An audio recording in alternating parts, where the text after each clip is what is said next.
E chegamos à nossa fase de reboco aqui na Casa Bela. A fase de reboco, na minha opinião, é a segunda mais importante, só perde para a alvenaria quando a gente está falando sobre a etapa civil. Hoje eu vou explicar para vocês alguns pontos que vocês não podem deixar passar aí na casa de vocês, que vão fazer toda a diferença, principalmente na próxima etapa que nós vamos entrar, que é a parte de acabamento. Começando a explicar algumas coisas sobre a parte do reboco então. Por que, na minha opinião, essa é a segunda etapa mais importante? A primeira, lógico, a gente sempre vai pensar na parte de alvenaria, pois quando eu tenho uma alvenaria bem feita, a gente consegue facilitar a minha etapa do reboco. Isso porque, se eu tenho uma alvenaria fora de esquadro, se eu tenho uma alvenaria fora de prumo, tudo isso precisará ser acertado no reboco. Sabe aquela frase, né, no caso, que muita gente de obra fala que, não, se der problema a gente acerta no reboco? É exatamente por conta disso, porque nessa fase do reboco a gente consegue resolver as imperfeições que estão vindo lá da fase de alvenaria. Mas qual é o problema disso? Primeira coisa que a gente precisa pensar em relação à espessura do nosso reboco. Então, aqui, talvez dê pra gente ver rapidamente que eu tenho uma espessura de reboco, certo? Eu tenho uma espessura de reboco aqui que está fazendo a alvenaria e depois a gente tem um chapisco que é executado e mais a nossa parte do reboco. Normalmente, a gente tem por norma que esse reboco ele precisa ter na parte interna cerca de 2,5 cm, 3 centímetros para ser um bom reboco, no caso para ter uma capa dentro da normalidade. O que pode acontecer muitas vezes é que se, por exemplo, você faz uma parede que ela fique fora de prumo, você vai ter, por exemplo, começando lá na parte de cima, lembrando que uma parede fora de prumo é uma parede que ela está torta, né? Então, no caso, ela está tombando, por exemplo, né? Ela não está totalmente perpendicular, totalmente 90 graus retinha. Se essa parede, por exemplo, então, ela estivesse torta, o que ia acontecer? Eu saio com o meu reboco lá de cima com cerca de 2,5 cm, 3 centímetros, que é a minha base, e na hora que eu venho, então, descendo com esse reboco, se eu acompanhar a parede, eu vou ter um problema porque a parede continuará torta. Então o que a gente vai ter que fazer, caso a alvenaria ela estiver fora de prumo, a gente vai ter que vir engrossando esse reboco. Então vamos supor que lá em cima a gente começa com 2,5 cm, 3, aqui embaixo isso vai engrossando, engrossando, engrossando e chega, por exemplo, a 5 centímetros aqui embaixo, a 6 centímetros, já vi casos por aí de 15 centímetros. Então tem coisa muito feia que acontece aí no mercado. O que vai acontecer? Se eu tenho, portanto, uma diferença de prumo e eu acerto isso no reboco para eu deixar minha parede totalmente no prumo para depois a gente entrar com acabamentos, o que vai acontecer é que você vai gastar mais material. Pensa comigo, se essa parede como um todo ela está perfeita na fase de alvenaria, que ela exige 2,5 cm, 3 de espessura, ok, eu vou ter uma quantidade de material. Se ela começa com 2,5 lá em cima e ela termina com 6 aqui embaixo, o volume ele pode duplicar, triplicar a quantidade de argamassa que você vai precisar para executar essa parede. Então é muito importante que a fase de alvenaria seja muito bem conferida para que a gente possa garantir que nessa fase do reboco a gente consiga deixar esse custo dentro do previsto, a gente não gaste mais materiais trabalhando com uma parede fora de prumo. Além disso, quando a gente começa a pensar na fase do reboco, a gente tem os principais itens, na minha opinião, que precisam ser conferidos para que você não venha a ter problema. Qual que é a questão principal do reboco? Depois dele, a gente só vai ter a pintura. Então a próxima etapa que eu tenho aqui, no quarto no caso, a gente está em um quarto aqui, então a próxima etapa que eu vou entrar aqui será a parte de pintura. Massa corrida e depois disso a gente entra com pintura final. O que muitas pessoas têm uma dificuldade de entender. Pessoal, massa corrida ela só vai entrar para deixar essa parede lisa, para deixar com um bom acabamento, para depois a gente entrar com parte de pintura. O que muita gente acaba confundindo é achar, não, meu reboco não está tão bom assim, mas depois na massa corrida eu resolvo. Não resolve, porque a massa corrida, na hora que a gente entrar com massa corrida nessa parede, o que eu vou conseguir regularizar vai ser algo ali na casa de 3 milímetros, 2 milímetros. Então se o seu reboco não está bom, se o seu reboco, por exemplo, está ondulado, o que vai acontecer é que a gente vai perceber isso, principalmente quando eu entrar com a parte de iluminação. Quando eu olho durante o dia essa parede, tudo está lindo e maravilhoso, mesmo depois da fase de pintura. Depois, a parte noturna principalmente, se eu tivesse, por exemplo, vários spots aqui fazendo algum efeito luminotécnico, isso vai mostrar as imperfeições da minha parede. Então já viram aqueles vídeos que o pessoal às vezes mostra por aí com a parede toda ondulada, toda feia? Isso aconteceu na fase do nosso reboco não consegue regularizar na fase de pintura. Então nem sempre, né? Vai ter sempre uma mão de obra de pintura também que vai levar isso ao pé da letra, mas nem sempre a mão de obra de pintura vai estar mentindo para você quando ela diz, olha, não tenho o que eu fazer porque o reboco está muito ruim. É muito importante essa fase do reboco que a gente está vendo aqui. 2 pontos que eu gosto sempre de falar de reboco. O primeiro é a questão da nossa parte da régua. Então o meu reboco ele precisa dar régua. Quando eu bato a régua aqui, eu preciso que ele não tenha uma barriga aqui no meio dessa régua, ok? Isso tanto na parte de toda a parede, quanto principalmente na parte do meu rodapé. Então eu vou bater aqui, eu não posso ter essa régua abrindo aqui no meio.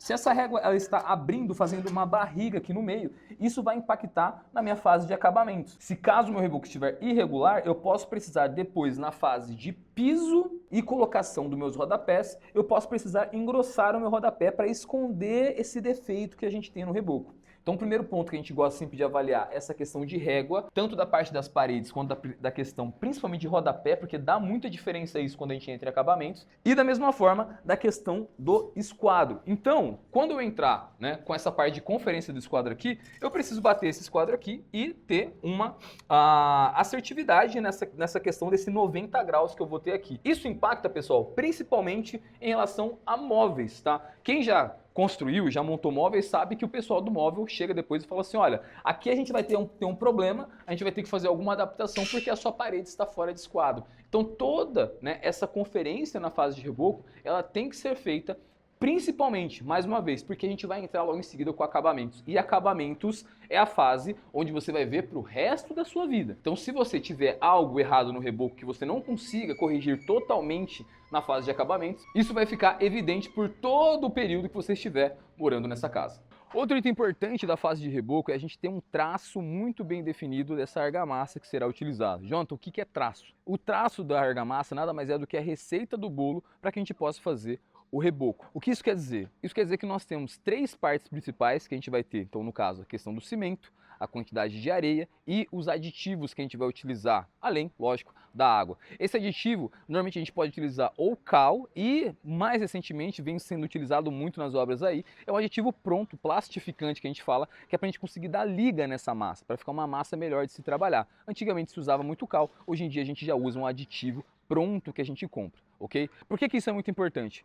Se nós temos um reboco que ele é feito de uma forma ineficiente em relação à quantidade de cimento, o que pode acontecer é que lá no futuro você tem uma parede fraca, uma parede que você não consiga nem colocar uma bucha, por exemplo, para fixação de um ar-condicionado ou para fixação de um móvel ou algo nesse sentido. Se você não tem muito bem definido esse reboco e esse traço dentro de uma normalidade, isso vai começar a implicar tanto nessa questão quanto também ao esfarelamento da sua parede. Então, você já viu uma parede que você passa a mão e ela começa a desfazer? Isso é um reboco fraco e um reboco que foi utilizado pouco cimento e mais areia, ou seja, essa receita dele está totalmente desbalanceada. Portanto, você precisa garantir que na sua construção essa receita está seguindo uma normalidade, seguindo a norma técnica, para que você não tenha tanto esse problema de o reboco ficar fraco, quanto também talvez o seu reboco ficar muito forte. Normalmente, se você utiliza mais cimento do que o recomendado, o que vai acontecer é que a gente vai ter uma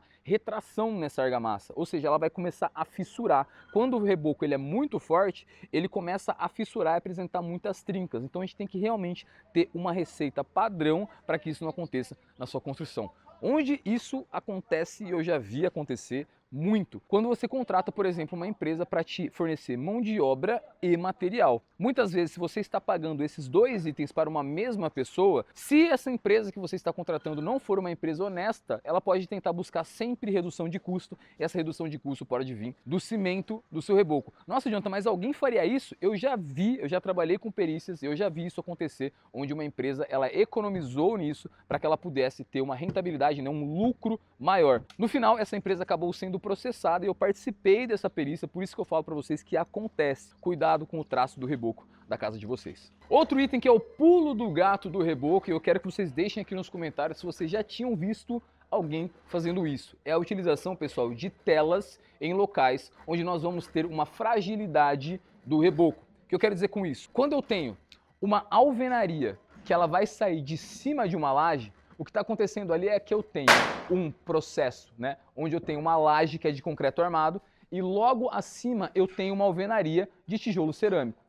O que acontece é que eu tenho dois materiais que trabalham de uma forma diferente, então por conta disso a gente utiliza essa tela para que eu possa fazer um reforço nesse local e quando eu tiver essa movimentação diferente de materiais que vai acontecer por conta de variações de temperatura, eu consiga garantir que o meu reboco não vai fissurar nesse local. Vocês podem ver em muitas casas esse encontro entre laje e a platibanda ali, na alvenaria, no caso aqui é a nossa caixa d'água, mas o restante aqui é tudo platibanda. Esse local de encontro sempre tem fissura e trinca. Como a gente resolve isso? A gente resolve colocando a tela para fazer esse reforço. Então nós colocamos a tela e ela é fixada, né, no caso com a pistola, com um pino de pistola. Inclusive, se vocês escutarem algum barulho de pistola daqui a pouco por aqui, é exatamente isso que o pessoal está fazendo nesse exato momento, colocando nossas telas na parte interna da casa. Outro item que é importante a gente mostrar é essa questão da parte de tubulações. Se vocês acompanham, olha lá, se vocês acompanham a Casa Bela desde o início, vocês sabem que aqui a gente está trabalhando com alvenaria estrutural e por conta disso as tubulações a gente está descendo todas aparentes. O que vai acontecer? Eu vou ter que trabalhar nessas paredes que eu tenho tubulações hidráulicas com reboco com uma espessura um pouco maior para que eu possa garantir que eu vou cobrir toda essa tubulação,